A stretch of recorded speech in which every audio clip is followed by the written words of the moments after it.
Assalamualaikum warahmatullahi wabarakatuh.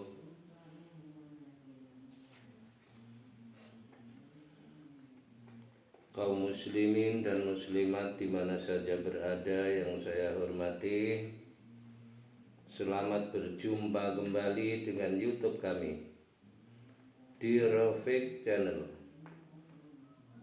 Tolong subscribe, share, dan like. Semoga Anda mudah menghubungi kami. Bismillahirrahmanirrahim. Alhamdulillahilladzi hadana lihada wa ma kunna linahtadiya laula an hadanallah. Asyhadu an la ilaha illallah wahdahu la syarikalah wa asyhadu anna Muhammadan abduhu wa rasuluh. Amma ba'du. Para alim ulama yang saya muliakan atas fatwa-fatwanya, kaum muslimin dan muslimat di mana saja berada yang saya hormati, pertama-tama puji dan syukur dipersembahkan kehadirat Allah Subhanahu wa ta'ala. Alhamdulillah, pada pagi hari ini kita masih diberi kesempatan, kenikmatan. Insya Allah kenikmatan itu sangat besar sekali, yaitu sehat walafiat, sehingga kita bisa berjumpa melalui udara ini. Mudah-mudahan diberkahi oleh Allah Subhanahu wa ta'ala.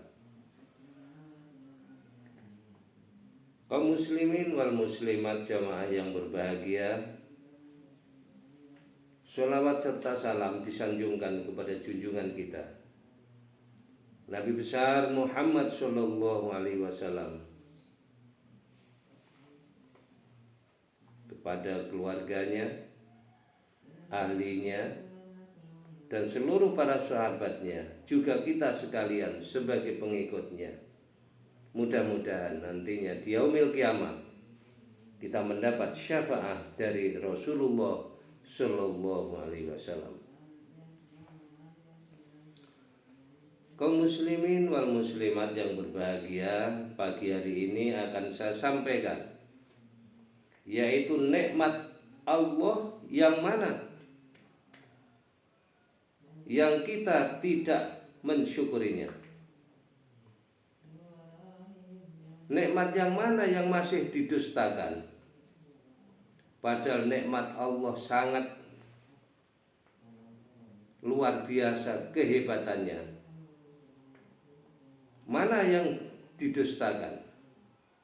Nah, perlu kita ungkap bersama pada pagi hari ini. Yaitu yang pertama adalah saat kamu bersyukur, saat kamu mensyukuri nikmat-nikmat Allah,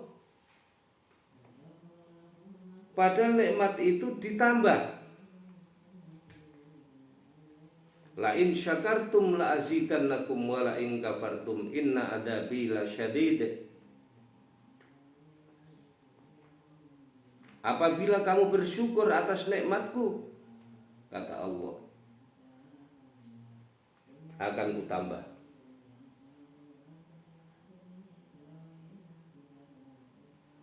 Tapi kalau kamu mengkufuri nikmat-nikmatku, siksaanku sangat pedih. Ini para hadirin, sangat luar biasa ayat suci Al-Quran kalau kita amati.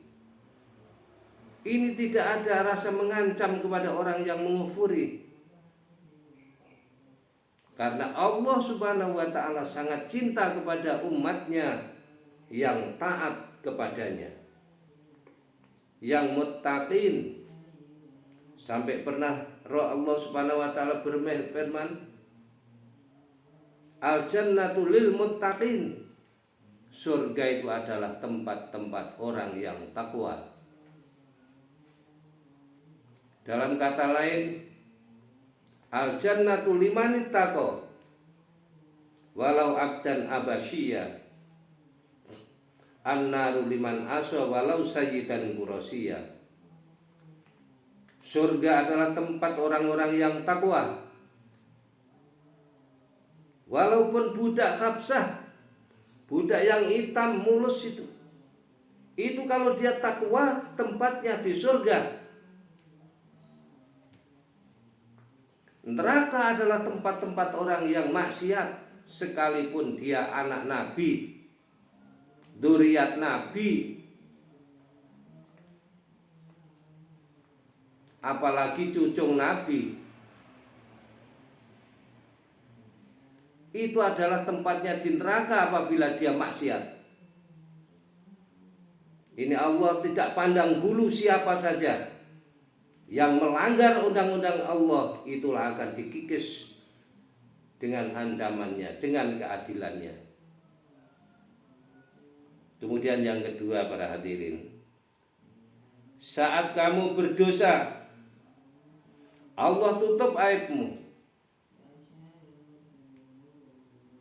Kita berdosa kepada Allah Subhanahu wa ta'ala itu adalah mutlak tidak menyenangkan kepada Allah.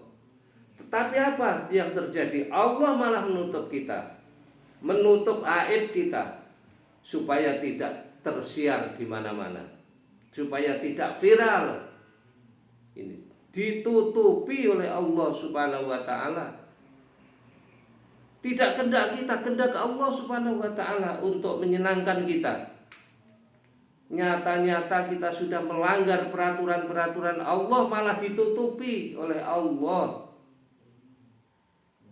Itu sangat mulia sekali Allah Subhanahu wa ta'ala terhadap umatnya, hambanya yang bertakwa. Sekalipun maksiat dia masih diampung-ampungi.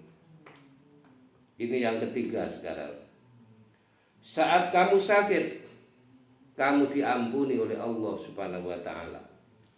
Orang kalau ada yang sakit, ada yang sehat, ada yang sakit, ada yang sehat. Kalau sakit, biasanya makan tidak enak, melaksanakan aktivitas apapun tidak enak, sampai sembahyang pun berat. Walaupun hukumnya ada sholat kalau tidak bisa berdiri dengan duduk, kalau tidak bisa duduk dengan berbaring. Walaupun begitu banyak sekali yang sakit dikit-dikit sudah nggak sholat. Padahal orang sakit itu diampuni oleh Allah Subhanahu wa ta'ala dosanya. Berapapun dosanya besarnya diampuni oleh Allah Subhanahu wa ta'ala apabila orang itu sakit. Ya menurut kadar sakitnya dikit-dikit mungkin yang diampuni, ya tidak semuanya dosa. Kalau sakitnya neman, mungkin yang diampuni ya banyak sekali dosanya. Itulah maka orang yang sakit itu adalah memandangnya bukan terasa sakit badannya, tetapi memandangnya adalah hikmah yang dijadikan oleh Allah Subhanahu wa ta'ala. Kalau kita memandangnya dengan hikmah, rasanya sakit tidak ada. Sebab kita mandang kesenangannya. Fa inna ma'al usri yusra, inna ma'al usri yusra. Tidak, tiap-tiap ada kesulitan pasti ada kemudahan di situ. Itu makanya kalau kita sedang sakit, itu dosa kita diampuni. Sakitnya lebih berat, dosanya lebih berat yang diampuni. Itu makanya kalau sakit nggak usah merasakan sakit, tapi rasakan nikmat yang akan diberikan setelah sakit. Yang keempat, saat kamu didolimi. Kalau kita didolimi oleh orang lain, ucapan kita dikabulkan oleh Allah Subhanahu wa ta'ala. Ucapan kita dikabulkan oleh Allah Subhanahu wa ta'ala. Maka sebaik-baik orang yang didolimi adalah mendoakan baik kepada orang yang mendoliminya. Jangan malah orang mendolimi kita doakan matilah dia, sakitlah dia. Itu enggak afdol. Sing afdol kita sembuhkanlah dia, sehatkan dia, supaya dia tidak mendolimi saya lagi. Itu doa yang paling bagus. Orang yang sudah nyata-nyata mendolimi kita, tapi kita doakan kebaikan supaya dia lebih baik, dimurahkan rezekinya, diselamatkan bala dan bencana. Itu doa kita, ucapan kita. Itu dikabulkan oleh Allah Subhanahu wa taala. Karena kalau orang mendolimi kita, doa kita dikabulkan oleh Allah Subhanahu wa taala. Diijabah doa kita. Kemudian berikutnya adalah kalau kamu meminta, Allah akan memberi. Istajib lakum falyastajibu li wal yu'minu bi. Mohonlah kepada aku, akan kukasih permintaanmu. Jarine Allah Subhanahu wa taala. Sing penting kita yakin. Jaluk iku hukume kudu yakin. Jaluk enggak yakin ya piye ape diwehi karo Allah Subhanahu wa taala. Yakin kepada Allah Subhanahu wa taala, kita mohon kepada Allah Subhanahu wa taala. Itu Allah siap akan memberi. Itu kemuliaan Allah Subhanahu wa taala. Nyuruh kita minta. Orang yang tidak pernah minta-minta kepada Allah Subhanahu wa taala, Allah suruh supaya kita minta kepadanya. Itu kan sangat luar biasa Allah itu baiknya dengan kita. Kemudian yang keenam, saat kamu datang, aku saat kamu pergi, saat kamu datang, Allah akan sambut. Allah itu akan menyambut kedatangan kita. Datang kemana? Menuju ke Allah, disambut oleh Allah Subhanahu wa taala. Assalatu wassalamu alaik ya imam al-mujahidin. Nah, kalau sudah ada suara itu cirinya Allah sudah memanggil kita. Nanti gak lama lagi, Allahu Akbar, Allahu Akbar, Allahu Akbar, Allahu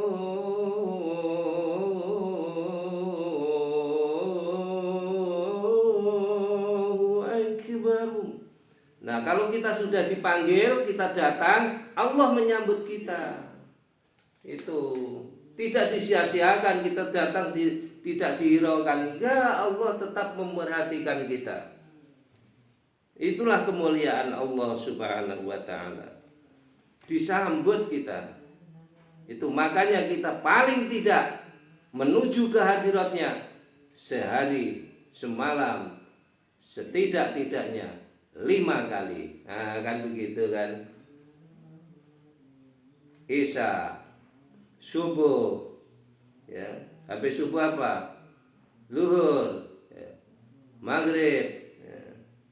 Isya, subuh, zuhur, asar, maghrib. Nah, Islam, Isya, subuh, zuhur, asar, maghrib.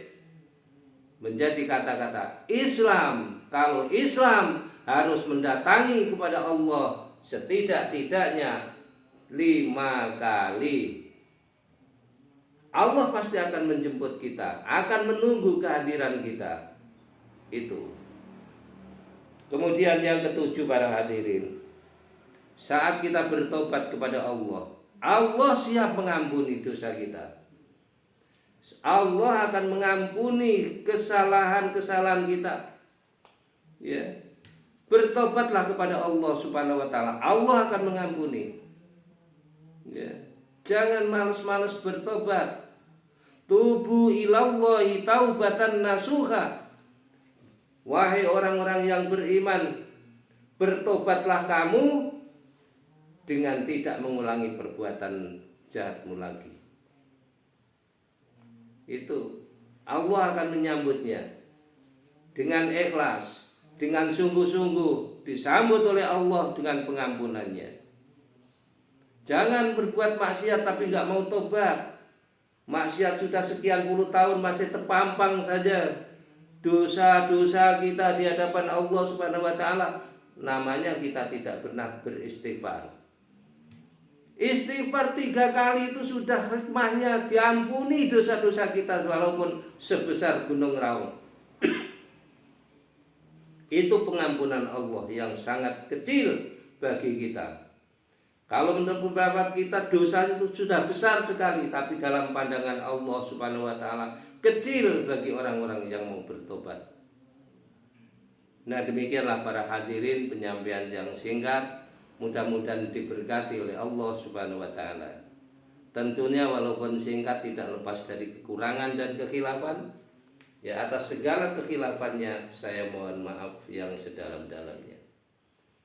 Dan atas perhatiannya saya ucapkan terima kasih yang setinggi-tingginya. Wallahu muwaffiq ila aqwamit thoriq. Wassalamualaikum warahmatullahi wabarakatuh.